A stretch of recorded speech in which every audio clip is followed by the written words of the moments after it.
decaying heart of China's once thriving markets, a grotesque spectacle unfolds. The king of fruits, the durian, lies in ruin, its once regal status reduced to a pathetic heap of rotting pulp sold for pennies. On May 25, 2025, the Epoch Times exposed this national disgrace, a collapse so profound it has seared itself onto China's social media hot search lists, a grim testament to a nation unraveling. The durian, once a symbol of affluence and exotic indulgence, now languishes in street stalls, its price slashed to a humiliating $2.50 per half kilogram, a 50% plummet from early May's lofty $7. A single 5 half-kilogram fruit, which once commanded $35, now begs for buyers at a pitiful $7.50. The stench of durian, once a mark of prestige, now mingles with the acrid odor of economic decay, a metaphor for a country betrayed by its own greed and incompetence. This is no mere market correction, it is a catastrophe, a visceral wound exposing the rot at the core of China's economy. In Hangzhou, vendors confess to a demand so suicidal it borders on apocalyptic. They argue while I just stand here watching tens of thousands of kilograms of watermelons rot unsold, dumped into fish ponds.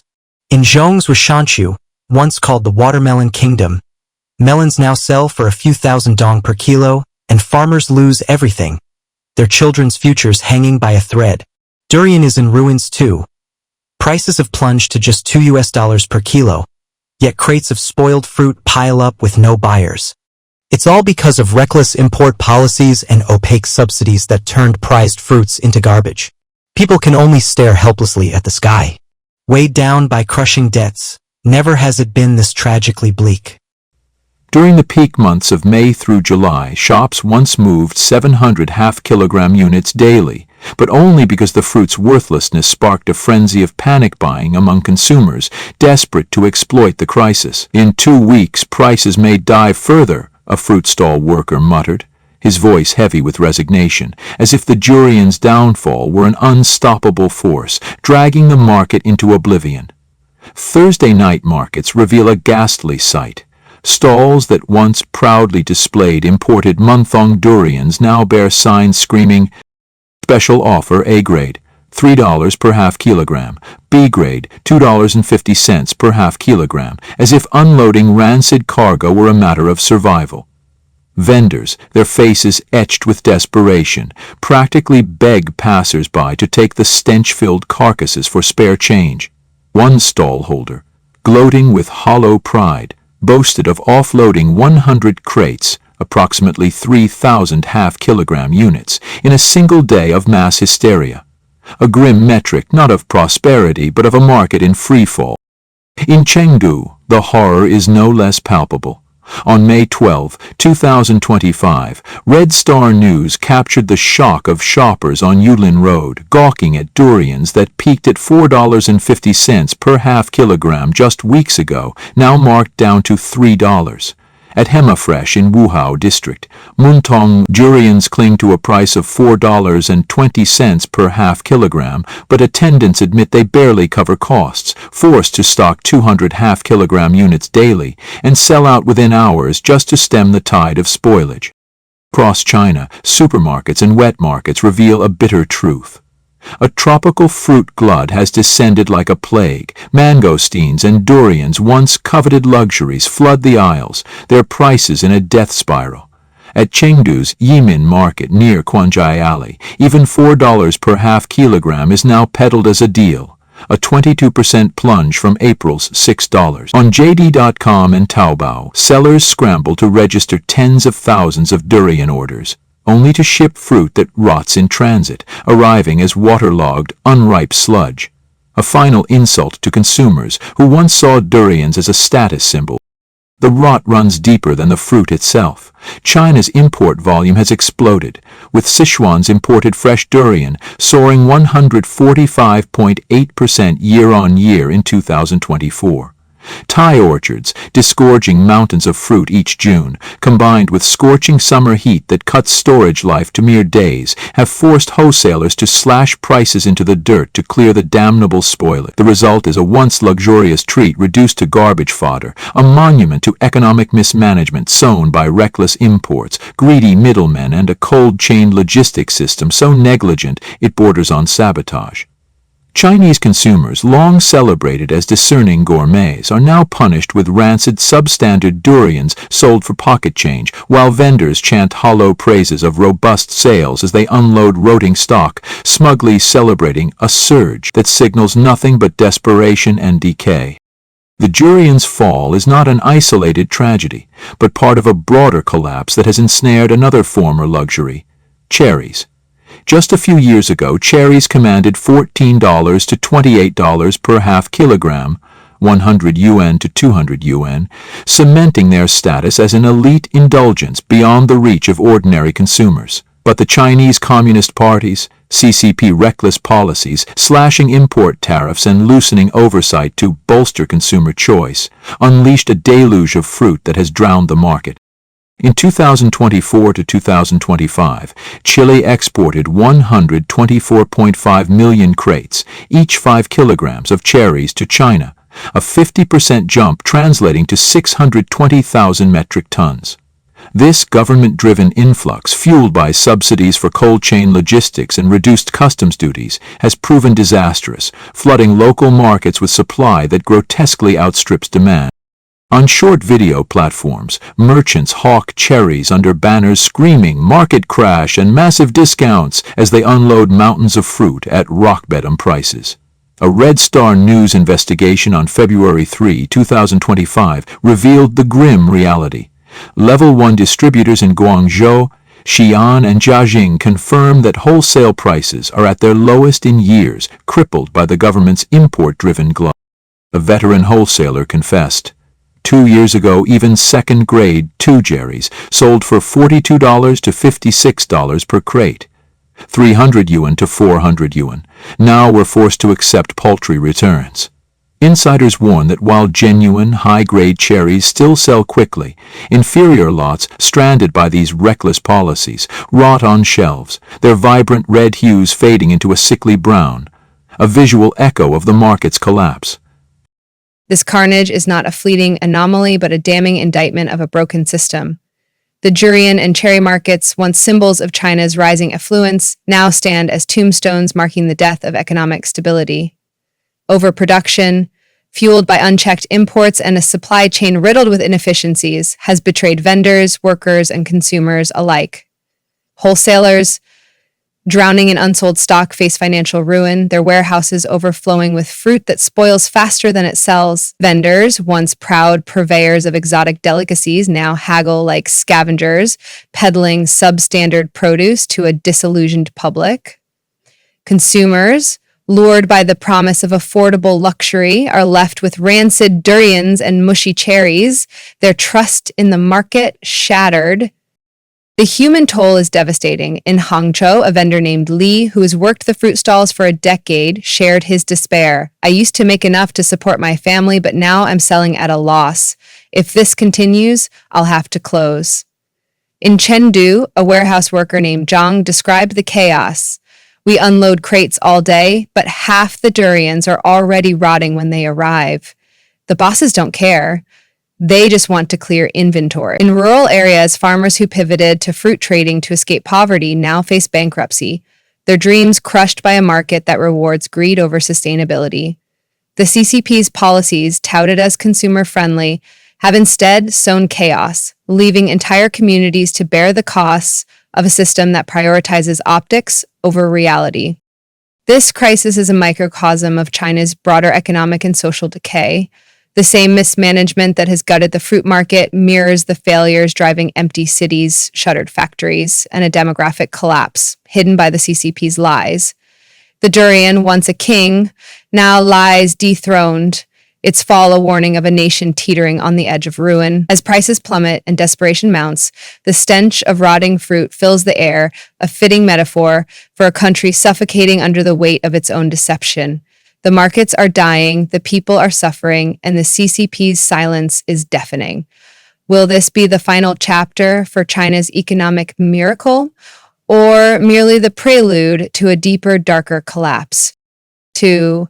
Government policies blamed for sudden pigs eat cherries sensation. On January 26, a Zhejiang broadcaster ignited panic by posting a short video segment claiming cherries are so unsellable that farmers are feeding them to pigs, and fruit dealers have lost over $14,000, 0 cents, on rotten stock. Viewers saw clips purporting to show mountains of wasted cherries, images that conveniently ignored the government's role in subsidizing imports and encouraging growers to overplant. Red Star News reporters tracked down the accounts behind these viral snippets: Sweet Fruit Season, Stormy Fruit Deals, and Durian King Huzong, only to find most of their content recycled last November, when imported cherries first arrived under tariff relief, and January, when further shipments arrived under the same policies. From January 9 onward, these sellers streamed live cherry auctions, claiming unheard of bargains that could only be explained by massive government-funded oversupply. Repeated interview requests for clarification went unanswered as of press time. Through government-backed Durian King Huzong reveals months-old stock. Another blogger, Durian King Huzong, an independent vendor at Guangzhou's Jiangnan Fruit Market, sells durian, mangosteen, and cherries, mainly to second-tier wholesalers. In his February 1 video, he grimly revealed that crates labeled Model JD, 10 half-kilogram units per box, were now discounted to $5.60 per box, nearly a quarter of their December cost. The catch? These cherries arrived December 27th of last year, septuagenarian stock that the government's import incentives encouraged merchants to purchase in bulk. By artificially lowering barriers, officials inadvertently incentivized retailers to overorder, leaving them stuck with stale fruit. On January 26, Huzong attempted to calm panic. Cherries still move if they're good quality. The only ones rotting are the cheap imports from that government-fueled glut. Still, he admitted this year's market is a ruin compared to prior seasons. Before, low production meant high prices. Now, government policies have pumped so many cherries into ports that we barely break even. 4. Vendors' reassurances versus government-induced reality. In Guangzhou's sprawling Jiangnan fruit market, dozens of stall holders lament the same grim outcome. Cherry prices have indeed cratered, $2.50 per half kilogram. But not every seller is hemorrhaging money. I'm not losing on every crate, claims one veteran boss. I just can't charge a premium the way I used to because the state's import controls poured endless supplies into us. Old veteran Boss Wang describes the weeks around Lunar New Year, New Year's Eve to the 5th day of the first lunar month, as the last lifeline.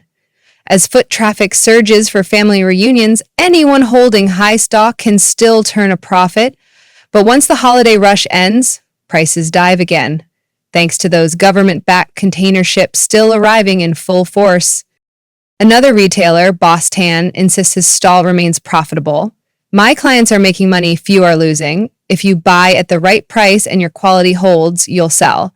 I average 8-10 crates sold daily, mainly 2 J-grade cherries in mixed 2.5 kg/5 kg packages. Before holiday, boxes fetched around $32.00 per crate. Larger cherries command higher prices, but even top-tier fruit cannot outrun a policy-driven tsunami.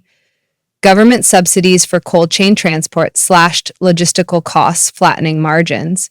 Yet, because officials failed to calibrate quotas or implement gradual tariff reductions, all grades, 2J, 3J, and even 4J, are now steeply discounted to clear warehouse space. Reflecting on market crash rumors, Boss Tan warns, you must distinguish a real collapse from policy-induced oversupply. What's crashing online? mainly mid and lower tier cherries that arrived under government import incentives and have been sitting for over a month. Yes, internet stories exaggerate, but the underlying oversupply is real and comprehensive. Chile's Fruit Export Association projects an unprecedented 1.24.5 million crates, 5 kg each, of Chilean cherries exported to China during the 2024-25 season, a 50% year-on-year jump to 620,000 metric tons. This flood of fruit was driven entirely by government policies. Import tariff cuts, streamlined customs procedures, and subsidized cold chain logistics all prioritized low prices over market stability. In Jiaxing, Zhejiang, 7-year veteran Boss Ho confirms, "I survived because I have first-tier supply from Shanghai, and I only take a 4% commission." But with government policy handing traders cheap imports, no one can keep prices high. If you don't have your own retail channels, don't touch cherries now. After the Lunar New Year, prices will dive further. Boss Zhu, an experienced procurement agent, agrees. "As someone who's been through multiple boom and bust cycles, I can't afford to lose. But this year's flood demanded I liquidate stock at break even just to avoid spoilage. Newcomers would be wiped out because they lack reserves to wait out the slump." Even a Xi'an supply chain executive confesses, "Supply and quality are so unstable, thanks to government-mandated quotas and rapid redistribution across provinces, that we avoid cherry sales altogether. We only source based on specific customer orders, and even then we hedge heavily." In short, China's cherry bonanza has mutated into an industry-wide train wreck, and all signs point to government overreach as the root cause. By slashing tariffs to near zero, subsidizing logistics, and suddenly opening the floodgates to Chilean cherries, officials created an unsustainable glut. Rather than guiding imports to match seasonal demand, they allowed a fire hose of fruit to overwhelm merchants. Social media doom porn videos claiming cherries are being fed to pigs only deepen hysteria, but the reality is grim enough without exaggeration. While premium 4-cherry cherries remain scarce and retain some value, the vast bulk of 2J and 3J fruit is stuck in cold storage, rapidly deteriorating under China's sweltering spring heat.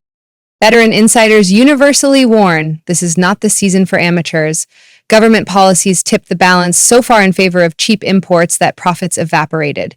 Those with deep pockets, large-scale distributors who absorbed container loads without complaint, are the only ones who emerge unscathed.